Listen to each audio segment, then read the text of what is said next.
नमस्कार, स्वागत छ दर्शकवृन्द यहाँहरूलाई विशेष कुराकानीमा म रोहन श्रेष्ठ।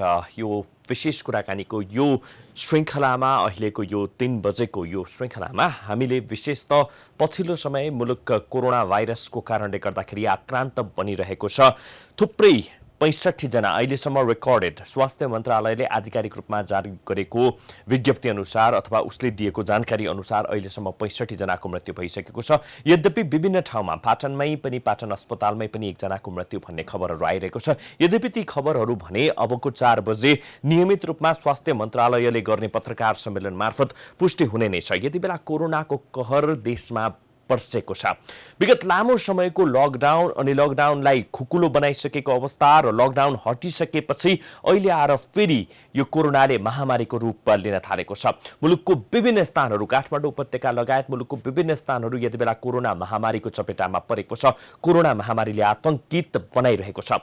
यदि विश्वलाई नै हामीले चाहिँ हेर्ने हो भने पनि यति बेला नेपाल 65औं स्थानमा रहिरहेको छ। कोरोना भाइरस संक्रमणको कुरा गर्ने हो भनेदेखि र कोरोना भाइरसको कारणले गर्दाखेरि नेपालमा थप 1 जनाको मृत्यु भइसकेको, आज मात्रै सिराहामा मृत्यु भएको कुराहरू आइरहेको छ। यद्यपि पछिल्लो रेकर्डले थप 1 जना पाटन अस्पतालमा पनि मृत्यु भन्ने कुराहरू आइरहेको छ। यद्यपि आधिकारिक रूपमा भने 4 बजेको नियमित पत्रकार सम्मेलनले यो कुरालाई चाहिँ पुष्टि गर्नेछ। यो आधिकारिक जानकारी चाहिँ 4 बजे पत्रकार सम्मेलन मार्फत स्वास्थ्य मन्त्रालयले गर्ने नियमित पत्रकार सम्मेलन मार्फत हामीले जानकारी प्राप्त गर्नेछौँ।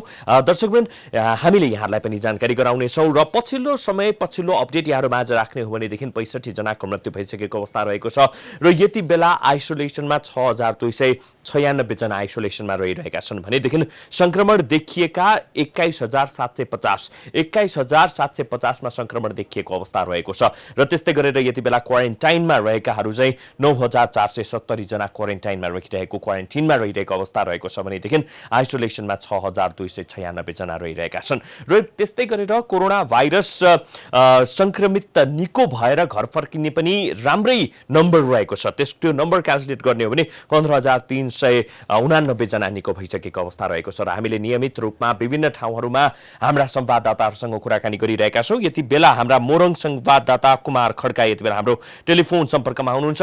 कुमारजी, हजुर यति बेला चाहिँ मोरङको पछिल्लो अपडेट हामीलाई दिनुहोस्। यति बेला मुलुक आफै पनि एउटा चाहिँ कोरोना भाइरसको चपेटामा, कोरोना भाइरसले ग्रसित बनिरहेको छ। थुप्रै मानिसहरूलाई कोरोना संक्रमण देखिरहेको यो अवस्थामा मोरङको पछिल्लो अपडेट दिनुहोस्।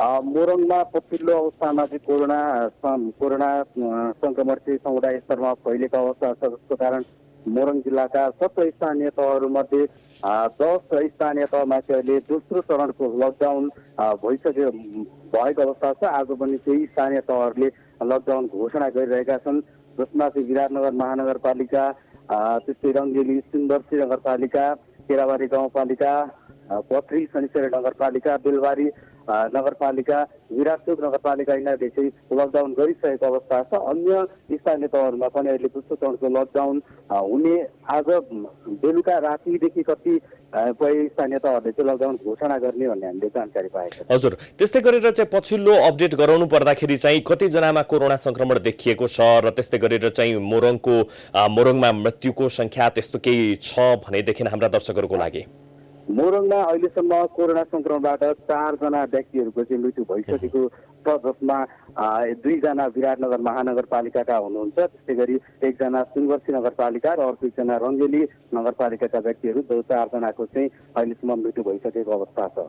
हजुर, त्यस्तै गरेर अहिलेसम्ममा कतिजनामा चाहिँ कोरोना भाइरस देखिएको अवस्था छ, त्यस्तै गरेर आइसोलेसनमा कतिजनालाई राखिएका छन्, क्वारेन्टिनमा कतिजना छन्, त्यस्तै गरेर आइसोलेसनमा राखिएको भेन्टिलेटरका कुराहरू छन्, स्वास्थ्य इक्विपमेन्टका कुराहरू यति बेला चाहिँ पुर्याउन सकेका छन् कि छैनन् भन्ने कुराहरू छन्। यो समग्र रूपमा तपाईँले पाउनु भएको जानकारी के छ? आइसोलेसन अथवा भेन्टिलेटरहरू पर्याप्त मात्रामा छन् छैनन् अथवा कति छन्, त्यहाँका डाक्टरहरू के भन्छन्, स्थानीय प्रशासन के भन्छ, यस विषयमा जानकारी दिनुहोस्। अहिलेसम्म मोरङमा कोरोना जब समुदाय स्तरमा फैलिसके पछाडि संक्रमणको दर र संक्रमित भेटिने नयाँ संक्रमित थपिनेको दर चाहिँ 400 भन्दा बेसी पाइसकेको छ मोरङको हकमा मात्र। यो अवस्थामा अहिले जस्तो मोरङको कोभिड अस्पतालको कोभिड उपचार केन्द्रमा पनि उपचार गराउनका लागि समस्या भएको भन्ने कुरा चाहिँ हामीले पाएका छौँ, जहाँ आइसोलेसन अहिले भरिएको छ भन्ने कुरा जानकारी छ। यद्यपि यहाँनिर अहिले टेस्टको दायरा पनि बढाइएको छ मोरङमा, त्यसको कारणले पनि नयाँ सङ्क्रमित थपिनेहरूको सङ्ख्या दिन प्रतिदिन बढिरहेको चाहिँ हामीले पाएका छौँ। भन्नाले कि टेस्टको दायरा कुन रूपमा चाहिँ फराकिलो बनाउँदै लगेको छ? कुनै एउटा चाहिँ स्याम्पल हाउसहोल्डलाई अथवा चाहिँ स्याम्पल कम्युनिटीलाई लिएको छ अथवा चाहिँ कन्ट्याक्ट ट्रेसिङै हो? कुन रूपमा चाहिँ त्यहाँ कार्यहरू गरिएको छ? त्यो कन्ट्याक्ट ट्रेसिङको माध्यमबाट जो त्यही शङ्का लागेर अस्पताल भर्ना भएका छन् उनीहरूमा चाहिँ कोरोना पोजिटिभ देखिसके पछाडि, कोरोना प्रमाणित भइसके पछाडि उनीसँगको कन्ट्याक्ट टेस्टिङका आधारमा गरिएको जुन टेस्ट गर्दा चाहिँ अहिले कोरोना सङ्क्रमित नयाँ थपिने क्रम पनि छ भने त्यस्तै कतिको चाहिँ कोरोना यो कन्ट्याक्ट टेस्टिङ जहाँ उनीहरूको चाहिँ कहाँबाट उनीहरूमा कोरोना सङ्क्रमण फैलियो अथवा कसरी चाहिँ उनीहरू सङ्क्रमित भयो भन्ने कुराहरू पनि पत्ता नलागिरहेको अवस्था पनि छ। भन्नाले त्यो पत्ता लगाउनेको लागि कुनै पनि प्रयास भएको छैन। र अर्को कुरा, पिसिआर टेस्टलाई जुन गतिमा चाहिँ जुन रफ्तारमा अगाडि बढाउनु पर्ने थियो त्यो पनि गरिएको अवस्था भएको छैन। पिसिआर टेस्टको जुन दायरा बढाउनु पर्ने थियो यो सङ्क्रमण समुदाय स्तरमा फैलिसके पछाडि त्यो अवस्थामा चाहिँ अहिले जुन रेटमा चाहिँ स्थानीयहरूले अपेक्षा गरे अनुसार जस्तो धेरै मात्रामा चाहिँ हुनु पर्थ्यो कन्ट्याक्ट टेस्टिङमा मात्रै भएकालाई होइन, त्योभन्दा बाहिरकालाई पनि अन्य क्षेत्रमा भएकालाई जो सिमानासँग प्रत्यक्ष जोडिएका छन् अथवा अन्य सिमानाभन्दा बाहिर जोडिएका अन्य नगरपालिकाहरूमा पनि अहिले फैलिरहेको अवस्थामा चाहिँ पिसिआर टेस्ट बढाउनुपर्छ भनेर स्थानीयहरूले माग गरिरहेका छन्, आवाज उठाइरहेका छन्, तर पनि त्यो अहिलेसम्म सम्भव हुन सकिरहेको छैन। एउटा लिमिटेसन अलिकति थोरै अगाडि बढेर मात्र पिसिआरको दायरा बढाएको। यो पछिल्लो समय चाहिँ स्थानीय बुद्धिजीवीहरू त्यस्तै गरेर चाहिँ स्थानीय निकाय प्रशासनले चाहिँ कसरी यो अहिलेको सिनेरियोलाई कसरी हेरिरहेको छ? किनभनेदेखि लकडाउन खोल्नु नै, लकडाउन चाहिँ हटाउनु नै एउटा चाहिँ कमजोरीको रूपमा रह्यो अथवा चाहिँ यो चाहिँ अगाडि हामीले चाहिँ उचित रूपमा पिसिआर टेस्ट लगायतका कन्ट्याक्ट ट्रेसिङ लगायतका जुन त्यहाँ सीमाबाट आएका थिए उनीहरूलाई चाहिँ यतिकै छोडिदिएको अवस्था रहेको थियो? कसरी चाहिँ हेरिरहेका छन् स्थानीय बुद्धिजीवी अथवा चाहिँ स्वास्थ्य कर्मीहरूले? कहाँनिर चुक्यौँ हामी भनेर चाहिँ भनिरहेका छन्? जस्तो यो विषयमा चाहिँ के भनिरहेका छन् स्थानीय र अलिकति बुद्धिजीवी समाजमा भएका व्यक्तिहरूले भने जुन पहिलो चरणमा लकडाउन भयो, लकडाउनको घोषणा समाप्ति भएसँगै यहाँ जो सिमानासँग भारतसँग प्रत्यक्ष सिमाना जोडिएका हाम्रो मोरङको तल्लो भेगका नगरपालिका गाउँपालिकाहरू चाहिँ ती क्षेत्रहरूमा चाहिँ जुन तरिकाले एउटा नियमित रूपमा प्रहरी खटाउनु पर्ने, त्यस्तै गरी त्यहाँ चाहिँ रेखदेख गर्नुपर्ने अथवा नाकामा सम्बन्धित मुख्य नाकाहरू बाहेक अन्य क्षेत्रमा पनि गराउनु पर्ने भन्ने स्थानीयको माग थियो, त्यो चाहिँ लागू हुन सकेन। जसको कारण खुला सिमानाका कारण चाहिँ विराटनगर महानगरपालिका त्यस्तै गरी अन्य रङ्गिनी नगरपालिकाहरूमा चाहिँ मुख्य नाकाभन्दा बाहिर जुन साना ठाउँहरू हुन्छन् ती ठाउँहरूबाट चाहिँ सहज रूपमा नेपालबाट भारत र भारतबाट नेपाल आवत जावत गर्ने कारणले नै कोरोना संक्रमण अहिले समुदाय स्तरमा फैलियो भन्ने कुरा। अबको स्ट्राटेजी चाहिँ के छ? अबको स्ट्राटेजी चाहिँ कसरी अगाडि बढाइएको छ? यद्यपि तपाईँले भन्नुभयो विभिन्न ठाउँमा विभिन्न स्थानीय निकायमा चाहिँ निषेधाज्ञा अथवा लकडाउन जारी गरिसकेको अवस्था रहेको छ भनेर भनिरहँदाखेरि लकडाउन मात्रै एउटा विकल्प त होइन कोरोना भाइरस रोक्नको लागि, त्योदेखि बाहेक अरू विकल्पहरूलाई चाहिँ अंगीकार गरिएको छ छैन अथवा चाहिँ यो कुरालाई यही नै सीमित राख्नको लागि रोगलाई थप संक्रमण नफैलियोस् भन्नको लागि चाहिँ के गरिएको अवस्था छ? जस्तो पछिल्लो समयमा जब कोरोना संक्रमण समुदाय स्तरमा फैल्यो त्यस पछाडि जिल्ला प्रशासन कार्यालयले पनि जुन कोरोना रोकथामका लागि नेपाल सरकारले विभिन्न मापदण्ड बनाएर यी कुराहरूलाई पालना गर्नुपर्छ, यी कुराहरूमा सतर्कता अपनाउनुपर्छ, त्यसलाई चाहिँ नागरिकले कार्यान्वयन गर्नुपर्छ, मान्नुपर्छ भन्ने कुराहरू गरिरहेको छ। त्यो कुरा चाहिँ पछिल्लो चरणमा उल्लङ्घन भएको मोरङमा पाइएको छ, जसको कारण गर्दाखेरि कोरोना फैलिएको, यसको अलिकति दायरा बढेको भन्ने कुरा आएको छ। त्यो नियन्त्रण गर्नका लागि चाहिँ एउटा जुन त्यस्तो गर्ने जुन मान्नुपर्ने एउटा नियम थियो आफूले पनि नागरिक स्तरबाट, त्यो नहुँदाखेरि अबको क्रममा चाहिँ जसले मान्दैन, जसले उल्लङ्घन गर्छ, यी नियम जसले सरकारले निर्देशन गरेको छ यस्तो नमान्नेलाई आर्थिक रूपमा दण्ड सजाय गर्ने त एउटा अगाडिदेखि चलिरहेको थियो। अब चाहिँ गर्ने नगर्ने र गराउन उल्लङ्घन गर्नेलाई पनि कैद गर्ने भन्ने चाहिँ खालको अलिकति कडा रूपमा जाने भन्ने जिल्ला प्रशासनले कडाई गर्ने त आफ्नो ठाउँमा छँदैछ। स्थानीयहरू चाहिँ कतिको सचेत भएको पाइएको छ? हजुर हुन्छ, जिल्ला प्रशासनले कडाई गर्ने कुरा त ठाउँमा छँदैछ, त्योदेखि बाहेक स्थानीय आफै सचेत हुनुपर्ने ठाउँ पनि प्रशस्त रहन्छ। स्थानीय आफै चाहिँ यो विषयलाई लिएर पछिल्लो समय कतिको सचेत भएको पाइएको छ या पहिलाको जस्तै हो? स्थानीयमा जुन पहिलाको तुलनामा अहिले जब समुदाय स्तरमा फैलिसके पछाडि मोरङमा अलिकति थोरै सतर्कता अप्नाएको हो, अथवा जुन पहिला चाहिँ मास्कको प्रयोग नगर्ने, खुल्ला रूपमा हिँड्ने एउटा अवस्था सिर्जना भइसकेको थियो। तर जब कोरोना संक्रमण समुदाय स्तरमा फैलियो त्यस पछाडि चाहिँ अहिले निजी सवारीका साधनहरूमा हिँड्दा अथवा खुल्ला रूपमा पैदल हिँड्दा पनि, स्वास्थ्य जाँदा पनि त्यहाँ आफूले मास्कको प्रयोग गर्ने गरेको थोरै मात्रामा चाहिँ बढेको छ। स्वास्थ्य सामग्रीहरू पुर्याउने, त्यस्तै गरेर चाहिँ यो दायरा बढाउने, यो आम सर्वसाधारणहरूलाई चाहिँ उचित रूपमा यो स्वास्थ्य सामग्रीहरू पुर्याउने अथवा चाहिँ स्वास्थ्य चेक जाँचको लागि चाहिँ वातावरणहरू बनाउने त्यस्तो केही प्रयासहरू भएको छ?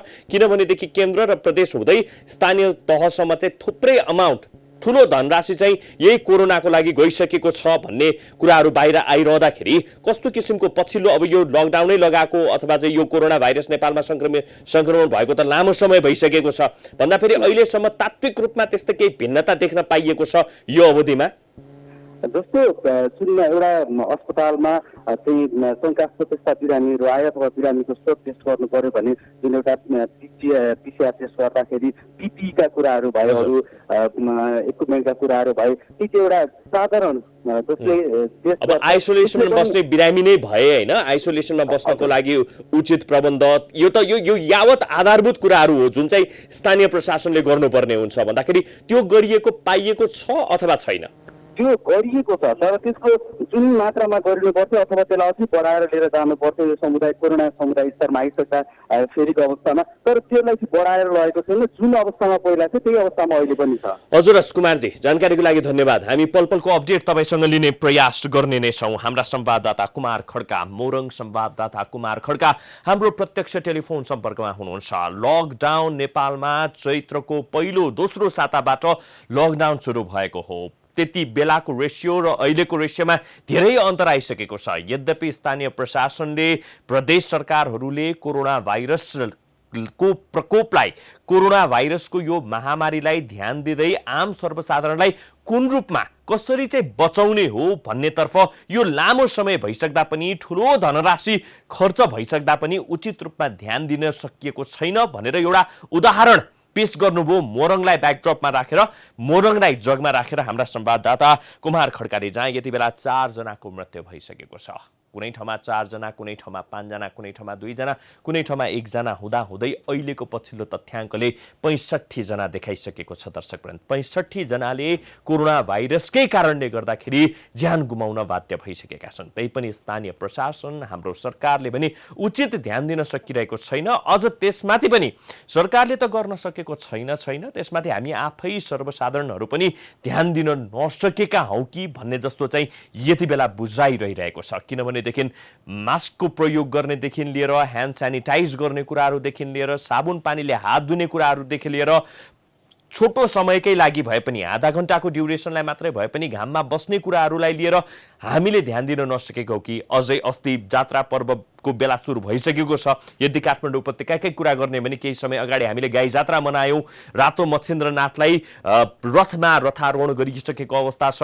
यद्यपि त्यो जात्रा परम्पराको निरन्तरता हुनु जरुरी छ, तर यस्तो रूपमा पनि होइन। यो अहिलेको चाहिँ यो विषम परिस्थितिमा जुन ढङ्गबाट जात्रा पर्व पछिल्लो समय केही समय मनाइयो, त्यो किसिम पनि एउटा चाहिँ ठुलो रिस्क फ्याक्टर चाहिँ हुन सक्ने आकलन पनि यति बेला गरिरहेको अवस्था रहेको छ। यद्यपि हामीले भनेदेखि ध्यान दिन सकिरहेका छैनौँ, ध्यान पुर्याउन सकिरहेका छैनौँ, हामी आफै नै हेलचेक्राइ गरिरहेका छौँ। त्यो हेलचेक्राइकै कारणले गर्दाखेरि आज अहिलेसम्मको तथ्याङ्कलाई नै हेर्दै भने 65 जनाको मृत्यु, त्यसमा सरकार मात्रै दोषी छैन, हामी पनि कुनै न कुनै रूपमा चाहिँ दोषी छौँ। अब यो कुरालाई मनन अहिले हामी गर्ने कि नगर्ने, यो कुरालाई मनन गरेर हामी अगाडि बढ्ने कि नबढ्ने, यो एउटा प्रमुख चुनौती हामी माझ चाहिँ रहिरहेको छ। त्योदेखि बाहेक आएर यस्तै रवैयाको कारणले गर्दाखेरि संक्रमणको संख्या पनि निकै भयावह रूपमा चाहिँ देखिसकेको अवस्था छ। डे 1, त्यो लकडाउनको डे 1 चैत्र र आज साउनसम्म आइपुग्दाखेरि चाहिँ 21,750 जना चाहिँ देखिसकेको छ। फेरि पनि मोरङबाट सहायक सिडिओ ध्रुवबहादुर खड्का यति बेला चाहिँ हाम्रो टेलिफोन सम्पर्कमा हुनुहुन्छ। सहायक सिडिओ सर हुनुहुन्छ। ध्रुव सर, स्वागत छ यहाँलाई प्राइम टाइम्स टेलिभिजनमा। नमस्कार सर। हजुर, धन्यवाद हजुर, नमस्कार। हजुर सर, यति बेला चाहिँ अब मोरङमा भर्खरै मात्रै हामीले चाहिँ हाम्रा संवाददातासँग कुराकानी गरेका थियौँ। उहाँले दिनुभएको जानकारी अनुसार पनि यो थुप्रै महिना भइसकेको छ नेपालमा चाहिँ कोरोना भाइरस संक्रमण देखिएको। यद्यपि अहिलेसम्म आइपुग्दा पनि तात्विक रूपमा हामीले केही पनि महसुस गर्न सकेका छैनौँ। कुनै पनि किसिमको चाहिँ त्यस्तो यो क्वारेन्टाइनको फेसिलिटीदेखि लिएर आइसोलेसनका कुराहरूदेखि लिएर चिकित्सकीय कुराहरूदेखि लिएर स्वास्थ्यलाई ध्यानमा राखेर हामीले गर्नुपर्ने कुराहरू चाहिँ गर्न सकिएको अवस्था छैन भनेर भर्खरै मात्रै जानकारी गराउनु भयो। आखिर भएको के हो सर? धन्यवाद सर। अब हामी संक्रमणको एकदमै जोखिम र महामारी यो बढिरहेको अवस्थामा छौँ। यो बेला हामी सबैको हौसला बुलन्द हुनुपर्ने बेलामा खालि निराशाजनक कुरा मात्रै गरेछौँ। मोरङमा 2700 भन्दा बढी क्वारेन्टाइनको बेड क्षमता छ। 63 स्थानमा क्वारेन्टाइनहरू थिए, तर जम्मा 90 जना मात्रै छन् आज क्वारेन्टाइनमा। भनेपछि क्वारेन्टाइनको अवस्थाको बारेमा यहाँभन्दा पोजिटिभ अवस्था अर्को हुनै सक्दैन। दोस्रो कुरा, अहिले हामीले परीक्षण गर्दाखेरि हिजो अस्ति हामी दिनमा 50वटा 40वटा गर्थ्यौँ भने अब अहिले एउटा नगरपालिकाको 100+ गरेका छौँ र अहिले 1200 को रेटमा दैनिक हामीले परीक्षण गरेका छौँ। त्यसैले हाम्रोमा बढी परीक्षण भएको हुनाले बढी केसहरू देखिएको छ अहिले। त्यसैले यो संक्रमण बढेको संख्या बढेकै छ। हिजो नि यो संक्रमण बढ्नुको कारण चाहिँ के हो सर? किनभनेदेखि यति बेला सीमा नाका कडाइका कुराहरूदेखि लिएर त्यति बेला यो ट्रेसिङका कुराहरूलाई पनि मध्यनजरमा चाहिँ राखिएको छ, कारक तत्त्वहरू भनेर भनिएको छ। यहाँहरूले चाहिँ के पाउनुभयो? साँच्चै के कारणले गर्दाखेरि चाहिँ मोरङमा आज यत्रो संख्यामा चाहिँ बढिरहेको अवस्था छ? 4 जनाको त मृत्यु नै भइसक्यो। मोर केस भन्ने त यो टेक्निकल मान्छेहरूको विज्ञहरूको भनाइ नै हो। त्यसैले अहिले हामीले टेस्ट बढायौँ, त्यसैले केस बढेको छ। एउटा कुरा, हामीले ल्याबको क्षमता बढाएको छौँ, यो प्रदेश सरकारले नै बढाएको छ। यहाँ एउटा थियो, प्रदेशमै 2टा भयो, 3टा भयो, अब भोलिबाट 4वटा चाहिँ ल्याबहरू चल्दैछन् यो प्रदेशमै हामी सबैको उसमा। त्यसैले अहिले धेरै केस देखिए भन्नुको अर्थ मोर केस हो। अहिले धेरै केसहरू बढेको छ, त्यस कारणले पनि हो। र सीमा नाकाहरूबाट यो बिचमा लकडाउन खुल्यो। लकडाउन खुल्नु भनेको कोरोना सकिनु भन्ने हाम्रो मान्छेहरूमाथि त्यो खालको भ्रम भयो, एक खालको इल्युजन भयो। त्यसले गर्दाखेरि आवागमन अलिकति खुकुलो भयो। त्यो कुरालाई हामी सबैले स्वीकारेका छौँ। मान्छेहरूलाई हामीले नियन्त्रण गर्न खोज्दै पनि सीमा वारपार गरे, त्यसले पनि संक्रमण निम्त्यायो। अब अहिले हामीले त्यो कुरालाई टाइट गरेका छौँ। त्यस कारणले अहिलेका दिनहरूमा यो सीमाको आवागमन पनि नियन्त्रित छ। तर अहिले केसहरू फेरि पनि देखिएका छन्। यसको अर्थ हिजो अस्ति नै आइसकेको संक्रमण भइसकेको यो डबल लकडाउन खुकुलो भयो भन्ने कुरा बाहिर गयो खोज्यो भनेको चाहिँ कोरोना नै सकियो भन्ने जुन मान्छेले त्यसरी अनुभूति गर्यो, त्यो गलत अनुभूति नै यो केस धेरै देखिने परिणाम हो, कारण हो भनेर हामीले बुझेका छौँ। अब यो न्यूनीकरण हुँदै जान्छ, हाम्रो विश्वास त्यस्तो छ। टेस्ट बढ्दै जान्छ, केस केही दिन बढ्दै जान्छ, तर संक्रमण घट्दै जान्छ। हाम्रो बुझाइ त्यस्तो छ अहिलेको। हजुर, अहिले चाहिँ अब के गरिएको छ यो संक्रमण थप फैलिन नदिनको लागि चाहिँ? अहिले अब केसलाई बढाइएको छ अनि बोर्डरलाई कडाई गरिएको छ। कडाई गरिएको छ या सिल गरिएको छ? पेसा व्यवसाय गर्नेहरूलाई मापदण्ड पुरा नगरिकन गर्न दिएको छैन अहिले। त्यस कारणले अहिले लगभग बन्द जस्तो छ। स्थानीय यो जिल्लाबाट हामीले गरेका कुरा, सुरक्षा र प्रशासनले गरेका प्रत्येक स्थानीय तहहरू अहिले चाहिँ सचेत हुनु भएको छ र उहाँहरूले प्रत्येक पालिकाहरूले आफ्नो अवस्था अनुसार यो कडाइका विभिन्न उपायहरू अवलम्बन गरेर त्यो मुभमेन्टलाई चाहिँ नियन्त्रण गर्नु भएको छ। संक्रमणको यो सर्कल जुन छ त्यसलाई ब्रेक गर्ने हाम्रो चाहिँ उद्देश्य छ। त्यो उद्देश्य एउटै उद्देश्यका साथ हामी स्थानीय तह अनि सङ्घीय सरकारको तर्फबाट प्रहरी, प्रशासन, सुरक्षा निकाय र प्रदेश सरकार सबै 3टै तहको कोअर्डिनेसनमा अहिले यसरी काम अगाडि बढिरहेको छ। ध्रुव सर, यति बेला के पनि भनिएको छ भनेदेखि त्यहाँ चाहिँ अब संक्रमितको संख्या बढिरहँदाखेरि त्यहाँका हस्पिटलहरू, त्यस्तै गरेर चाहिँ अब आइसोलेसन वार्डहरू, आइसोलेसन बेडहरू, त्यस्तै गरेर क्वारेन्टिनहरूको फेसिलिटीदेखि लिएर कस्तो किसिमको खाना खुवाउने भन्ने कुराहरूलाई पनि यति बेला चाहिँ म्यानेज गर्नलाई हम्मे परेको भन्ने किसिमका कुराहरू पनि आइरहेको छ। यसलाई चाहिँ कसरी म्यानेज गर्ने प्रयास गरिएको छ अथवा चाहिँ त्यहाँ साँच्चै समस्या चाहिँ यति बेला के देख्नुहुन्छ? हिजो क्वारेन्टाइनहरू अघि मैले भने 2700 भन्दा बढी बेड क्षमताका 63 स्थानभन्दा बढी ठाउँमा क्वारेन्टाइन थिए र त्यसलाई पनि खाना बस्न सहित हामीले हिजो म्यानेज गरेको। आज जम्मा 90 जना जिल्लाभरिमा चाहिँ यो के अरे उसमा क्वारेन्टाइनमा रहेको अवस्था भन्नाले त्यो अवस्था म्यानेज गर्न नसक्ने छँदै छैन। हिजै हामीले गरेर प्रुफ गरेको अवस्था हो। तर आजको अवस्था के हो भने आइसोलेसनमा बस्नुपर्ने मान्छेको संख्या बढी र आइसोलेसनको बेड चाहिँ कम भएको अवस्था चाहिँ हो। एकदमै अवस्था चाहिँ यो हो। त्यसलाई चाहिँ कसरी म्यानेज गर्ने प्रयास गरिएको छ? यतिखेर म मात्रै तपाईँसँग कुरा गर्दैछु। हाम्रो प्रमुख जिल्ला अधिकारी, अर्को सहायक प्रमुख जिल्ला अधिकारी, महानगरको चाहिँ टिम, सिसिएमसी, प्रदेश सामाजिक विकास मन्त्रालयका सचिवज्यू समेत हो, यसलाई व्यवस्थापन गर्ने सम्बन्धमा बैठक भइरहेको छ। उहाँहरूले चाहिँ त्यहाँ केही निष्कर्ष निकाल्नुहुन्छ र त्यो त्यहाँ छलफल के भइरहेछ भने यो आइसोलेसनको संख्या बढाउन, क्षमता बढाउन, त्यसलाई बढी व्यवस्थित गर्न के गर्न सकिन्छ। अब सरकारले एउटा चाहिँ कार्यविधि स्वीकृत गरेर होम आइसोलेसनको लाई पनि चाहिँ प्रयोग गर्न सक्ने त्यसको निश्चित विधि र मापदण्डहरू हुनुपर्ने भनेर कोभिड-19 संक्रमितहरूको आइसोलेसन सम्बन्धी स्वास्थ्य मापदण्ड 2077 जारी गरेको छ अस्ति असार 15 गते। आधारमा हामीले होम आइसोलेसनलाई पनि कसरी व्यवस्थित गर्ने लगायतका कुराहरूमा अहिले छलफल भइरहेको छ। अहिले तपाईहरुले छलफल गरिरहनु भएको छ, अहिले मिटिङ भइरहेको छ। हजुर, भन्नाले यो यत्रो दिन चाहिँ के हेरेर बस्यो भन्ने कुरा पनि त यहाँहरुमा लाग्ला नि त प्रश्न हो। यत्रो दिन चाहिँ हामीले त्यही त अघि भने नि, जुन कुरा अगाडि आउँछ त्यो कुरालाई गर्नुपर्ने हुन्छ। हामी संक्रमण नियन्त्रण गर्न लागेका थियौँ, त्यसैले क्वारेन्टाइन बनाउन लागि हामीले क्वारेन्टाइन 63 स्थलमा 27 क्षमताको बनायौँ। तर त्यहाँ त्यसलाई व्यवस्थापन गरेको कारणले आज त्यो रिता हुन पुगिसके।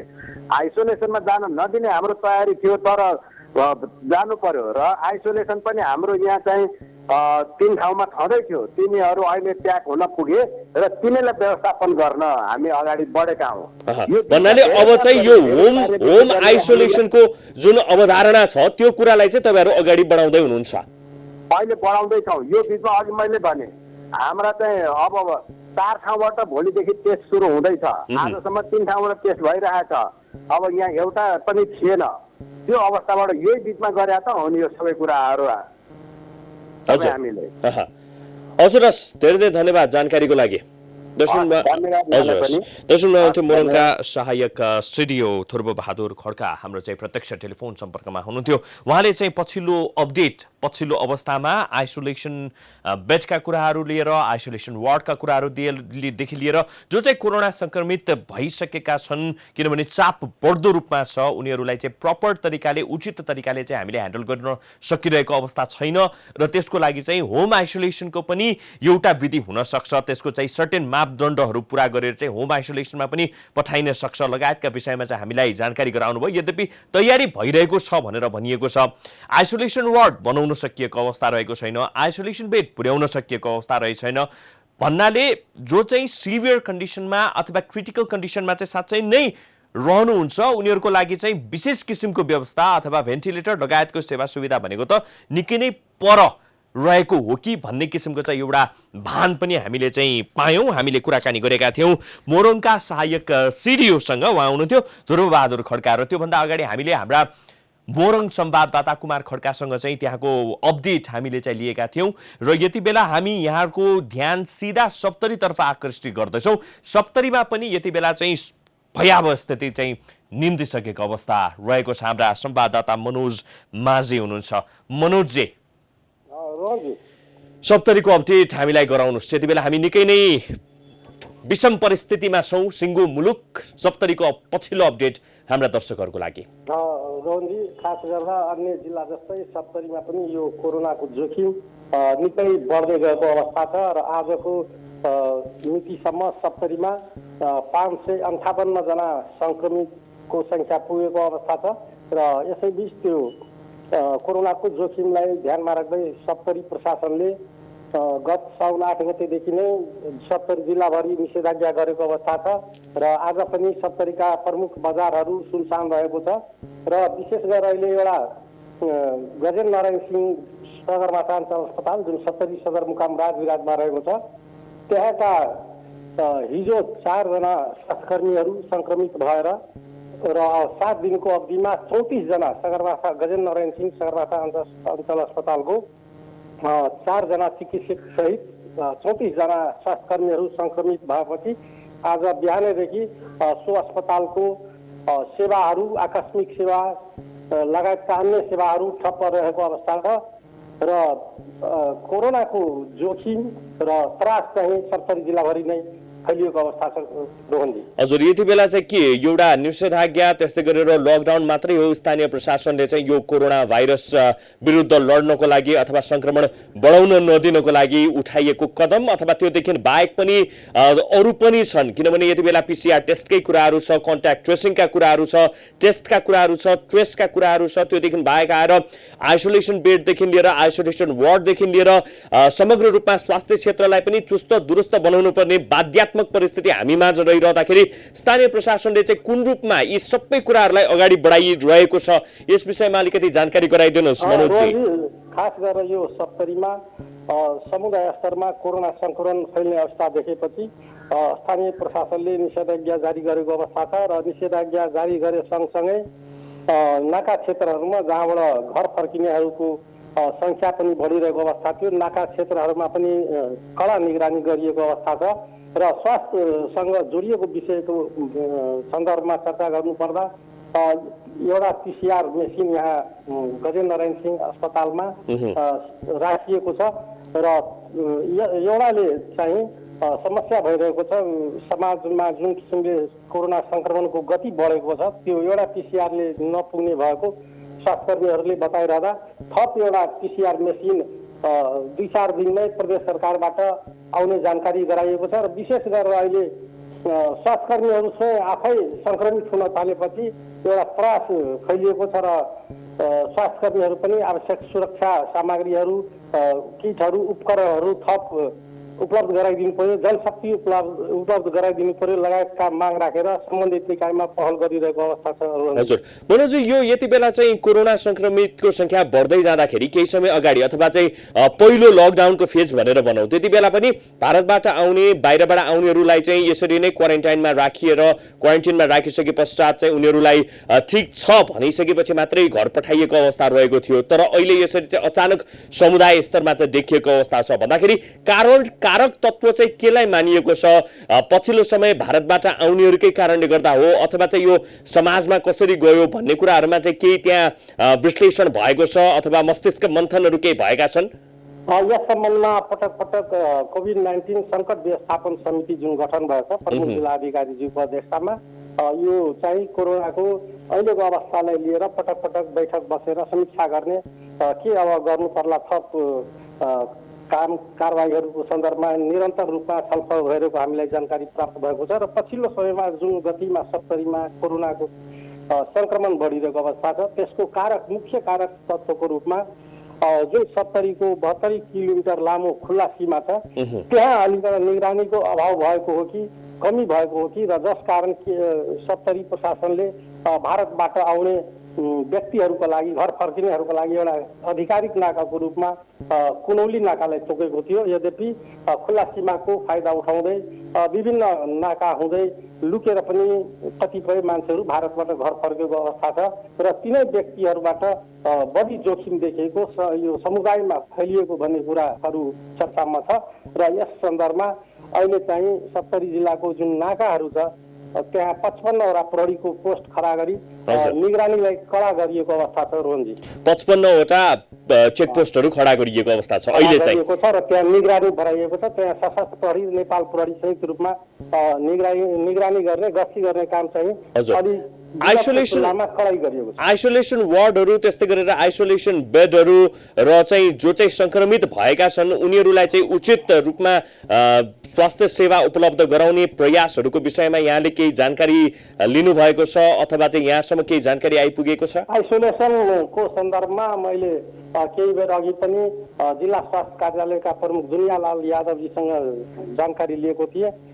उहाँको भनाइअनुसार सप्तरी सदरमुकाम राजविराजमा राजविराज स्थित साई कृष्ण मेडिकल कलेजमा मुलुककै सबभन्दा बढी 178 बेड रहेको आइसोलेसन कक्ष निर्माण गरिएको छ र त्यहाँ अहिले पनि 119 जना संक्रमितहरू उपचारको क्रममा छ। यद्यपि त्यहाँ चाहिँ मुलुककै सबभन्दा ठुलो आइसोलेसन कक्ष सेन्टर भनिए पनि त्यहाँ एउटा पनि भेन्टिलेटर र आइसियु उपकरणहरू नभएको कारणले आगामी दिनमा कोरोना सङ्क्रमितहरूमा अवस्था झन् जटिल भयो भने समस्या आउन सक्नेछ भन्ने कुरा पनि जानकारी गराइएको छ र यस सन्दर्भमा भेन्टिलेटर आइसियु लगायतका उपकरणहरू प्रदेश सरकार र सङ्घीय सरकारबाट उपलब्ध गराइदिन लिखित र मौखिक माग गरिएको अवस्था छ रोहनजी। भन्नाले अब के 2 दिनपछि आउँछ भनेर पनि भन्नुभयो यहाँले चाहिँ के त्यो भेन्टिलेटर थियो अथवा चाहिँ भेन्टिलेटर आइसियुको बेड छैन त्यहाँ त्यो आइसोलेसन कक्षमा त्यसको माग चाहिँ भएको छ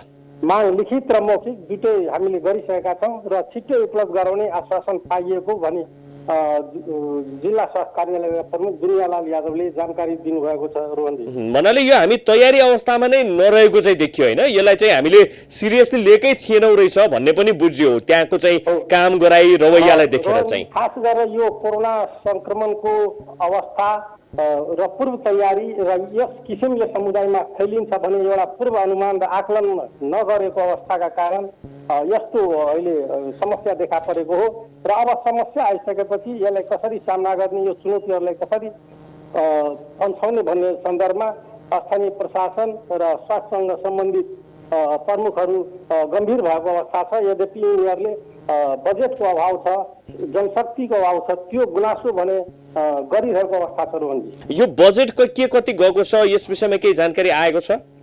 यस सन्दर्भमा 2 दिन अघि गजेन्द्रनारायण सिंह अस्पतालका प्रमुख डाक्टर रञ्जित झाले पत्रकार सम्मेलन नै गरी जानकारी गराउनु भएको थियो।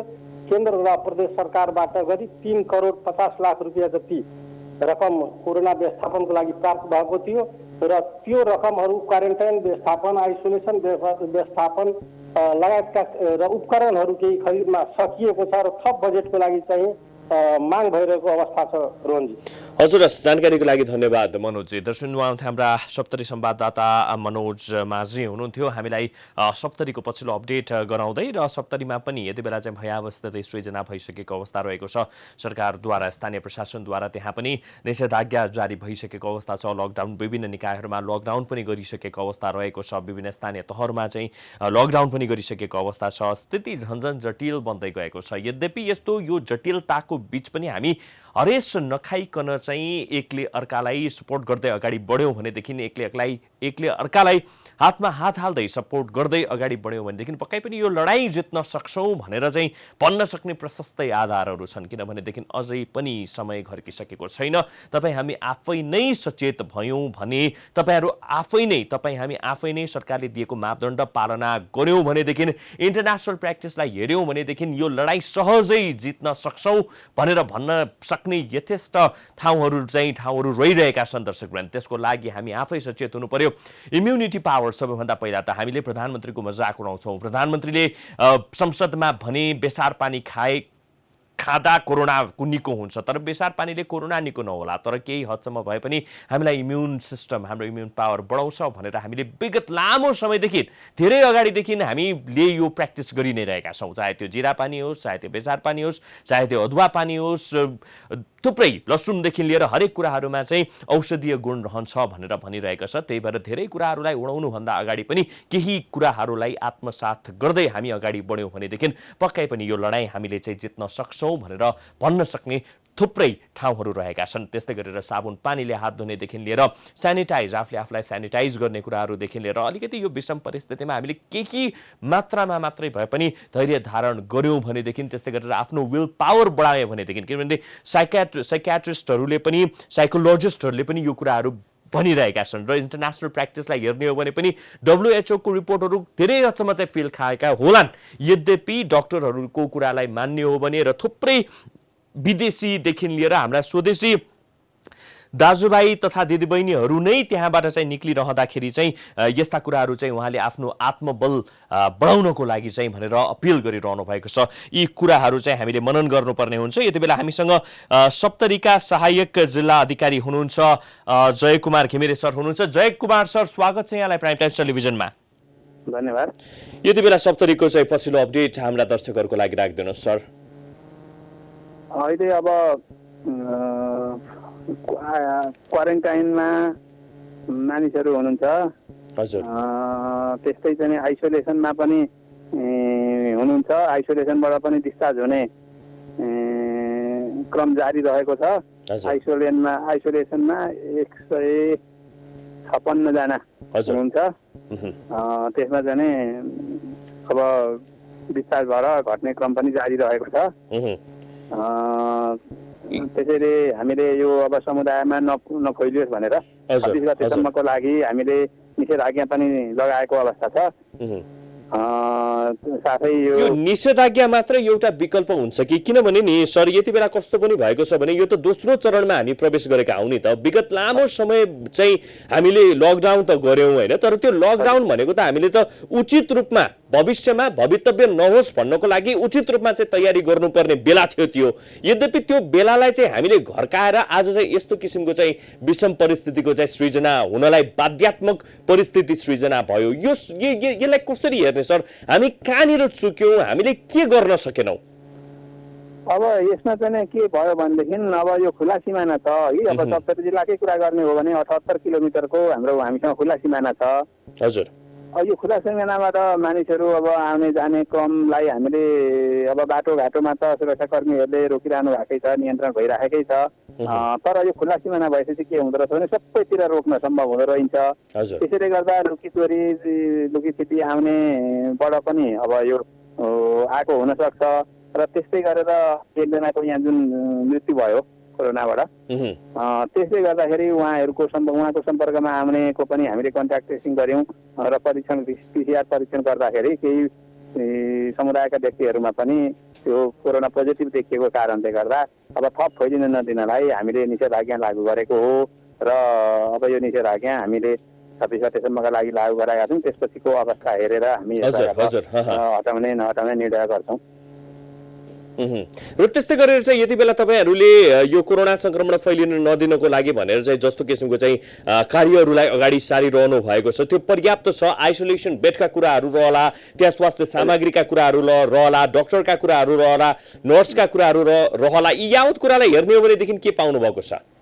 अब यसमा चाहिँ अब धेरै अब केही अपर्याप्तै छ। हाम्रो स्वास्थ्य कर्मी साथीहरूको पनि जनशक्तिको पनि अब अपर्याप्तता छ। त्यस्तै चाहिँ साधन स्रोतहरू जुन अब यसलाई आइसियु अथवा भनौँ भेन्टिलेटरका कुराहरू छन्, चिकित्सा अवस्थाका बिरामीहरूलाई राख्नुपर्ने कुराहरू, यन्त्र उपकरण औजारहरूको पनि हामीलाई कमजोरी छ। त्यसलाई व्यवस्थापन गर्नका लागि हामीले चाहिँ प्रयास गरिरहेका छौँ।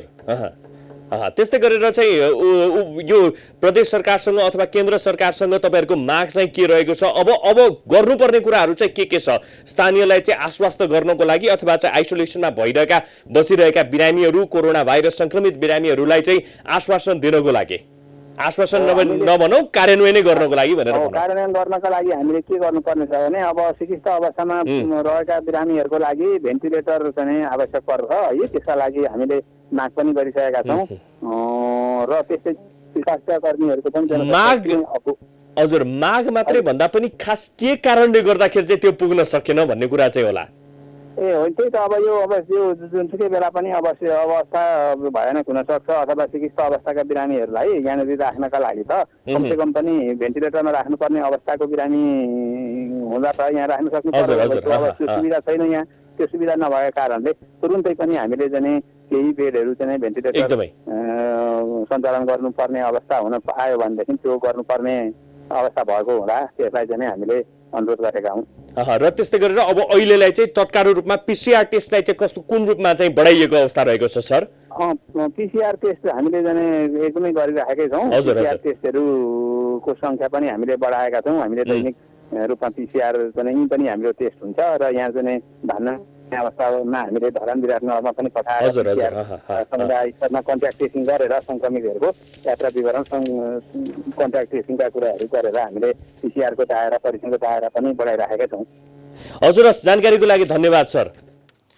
दर्शकबिन उहाँ हुनुहुन्थ्यो सहायक सिडिओ हुनुहुन्थ्यो सप्तरीका सहायक सिडिओ सह सिडिओ जयकुमार सरसँग चाहिँ हामीले चाहिँ पछिल्लो त्यहाँको अपडेटको विषयमा चाहिँ कुराकानी गर्यौँ। यति बेला हामीसँग समाचार प्राप्त भएको छ दर्शकवृन्द। फेरि पनि काठमाडौँ उपत्यकाका 3 जिल्ला प्रशासन कार्यालयले अत्यावश्यक बाहेकका सेवा बन्द गर्ने निर्णय गरेको छ। यति बेला अत्यावश्यक बाहेकका सेवालाई बन्द गर्ने निर्णय गरेको छ। 3 जिल्लाका कोरोना संकट व्यवस्थापन जिल्ला समितिको शुक्रबार बसेको संयुक्त बैठकले जोखिम बढेको भन्दै नियमित काम बन्द गर्ने निर्णय गरेको। यसै विषयमा प्रत्यक्ष जानकारी गराउनको लागि यति बेला प्रत्यक्ष हाम्रो टेलिफोन सम्पर्कमा हाम्रा संवाददाता धीरज बस्नेत हुनुहुन्छ। धीरजजी, यति बेला काठमाडौँ उपत्यकाका 3 जिल्ला प्रशासन कार्यालयले अत्यावश्यक बाहेकका सेवा बन्द गर्ने कुरा चाहिँ अगाडि आएको छ। यस विषयमा थप जानकारी गराउनुहोस्। बुदागत रूपमा के निर्णय भएको छ? खासमा रोहनजी, यो चाहिँ जुन 3वटा उपत्यकाका 3वटा जिल्लाका सिडिओहरूको बैठकले के निर्णय गरेको छ भने काठमाडौँमा पनि कोरोनाको जोखिम अत्यन्त बढ्यो। कतिसम्म भने दिनहुँ 100 को संख्यासम्म पुग्न थाल्यो संक्रमितको, र काठमाडौँ उपत्यकामा दिनहुँ मृत्यु दर बढ्दै गयो। आजै मात्र पाटन अस्पतालमा 3 जनाको मृत्यु भएको छ काठमाडौँ उपत्यकामा, र यस कारणले गर्दा जोखिम वास्तै बढ्यो। र जोखिम बढे सँगसँगै यो मान्छेहरूको आवत जावत पनि खास कम भएन। यसका कारणले गर्दा पनि अझै बढी जोखिम बढ्यो भन्ने भइसकेपछि अत्यावश्यक बाहेकका कामहरू रोक्ने भन्ने खालको निर्णय भएको छ। तर यो निर्णय अत्यावश्यक काम बाहेकका रोक्ने भनेर सबै कार्यालयमा मात्रै लागू हुने, सबै कार्यालयमा लागू हुने हो कि त्यो सरकारी कार्यालयमा मात्रै हो भन्ने कुरा चाहिँ क्लियर गरिएको। भन्नाले यसलाई चाहिँ के लकडाउन नै भनेर भनौँ, यो जोर बिजोर पनि बन्द हो भनेर भनौँ अथवा के हो? यसलाई लकडाउन नै भन्न मिलेन। अन्य जिल्लामा जसरी निषेधाज्ञा लगाइएको थियो त्यसरी निषेधाज्ञा लगाउने निर्णय होइन यो। तर यो निषेधाज्ञा अगाडिको एउटा चाहिँ स्टेप चाहिँ हो। जस्तो निषेधाज्ञा अगाडिको स्टेप भनेको अत्यावश्यक काम बाहेकका कामहरू नगर्ने, र ती कामहरू चाहिँ यदि अहिलेको स्थितिलाई चाहिँ नजरअन्दाज गरियो भनेदेखि यसपछिको अर्को स्टेप भनेको फेरि पनि लकडाउन हुन सक्छ। काठमाडौँ उपत्यकामा लकडाउन हुन सक्छ भन्ने संकेत गरिएको छ। तर यो आजको निर्णय चाहिँ लकडाउन होइन, आजको निर्णयले निषेधाज्ञा लगाइएको होइन, तर सचेत चाहिँ गराइएको छ। अत्यावश्यक काम बाहेक घर बाहिर ननिस्किनु, सकेसम्म सवारी साधनहरू कम प्रयोग गर्नु, जुन सार्वजनिक सवारी साधन छ त्यसलाई कम प्रयोग गर्नु भन्ने खालका कुराहरू छन्। र भिडभाड नगर्नु, कहीँ पनि कुनै पनि कार्यालयमा अत्यावश्यक काम बाहेकका कार्यालयहरू नखोल्ने भन्ने खालका कुराहरू पनि भएका छन्। र सँगसँगै रोहनजी अर्को कुरा चाहिँ महत्त्वपूर्ण के छ भने काठमाडौँ उपत्यका अन्तर्गत मैले काठमाडौँको मात्र थोरै यहाँलाई एउटा जानकारी गराइहाल्न खोजेँ। काठमाडौँको जिल्ला प्रशासन कार्यालयले चाहिँ मुख्य व्यापारिक केन्द्रहरू खास गरी यो सिल गर्ने भएको छ। आज राति 12 बजेबाट लागू हुने गरी काठमाडौँ उपत्यकाको यो जुन काठमाडौँको न्यू रोड क्षेत्र जुन छ क्षेत्र भनेर चिनिने न्यू रोड, असन, इन्द्रचोक र टेकु क्षेत्रलाई सिल गर्ने तयारी गरेको छ। र यो न्यू रोड, असन, इन्द्रचोक र टेकु यो चाहिँ खास के त्यहाँ चाहिँ कोरोना संक्रमितको संख्या यो व्यापारिक क्षेत्र हो। यहाँ व्यापारिक क्षेत्रमा मानिसहरूले पसल खोल्ने र भिडभाडको कुरालाई मध्यनजर गर्दै त्यो मध्यनजर गरेर यो क्षेत्रलाई आज राति 12 बजेबाट सिल गर्ने भनेर तयारी भएको छ। त्यो ठाउँलाई सिलै गर्ने हैन त? हजुर, सिलै गर्ने, यो क्षेत्रलाई सिल नै गर्ने। हजुर, जानकारीको लागि धन्यवाद धीरज। दर्शक हुनुहुन्थ्यो हाम्रो संवाददाता धीरज बस्नेत हुनुहुन्थ्यो। काठमाडौँ उपत्यकाका 3 जिल्ला प्रशासन कार्यालयले यति बेला एउटा निर्णय गरेको छ। कोरोना संक्रमण बढ्न नदिनको लागि अत्यावश्यक बाहेकका सेवा बन्द गर्ने निर्णय गरेको छ। यसलाई लकडाउनको रूपमा पनि नहेर्नको लागि आग्रह गरिएको छ भनेदेखि एकदमै भिडभाड हुने ठाउँहरू असन, इन्द्रचोक, टेकु लगायतका ठाउँमा चाहिँ थप संक्रमणको जोखिम नहोस् भन्नको लागि चाहिँ आज राति 12 बजेबाट सिल गर्ने कुरा पनि यति बेला आएको छ।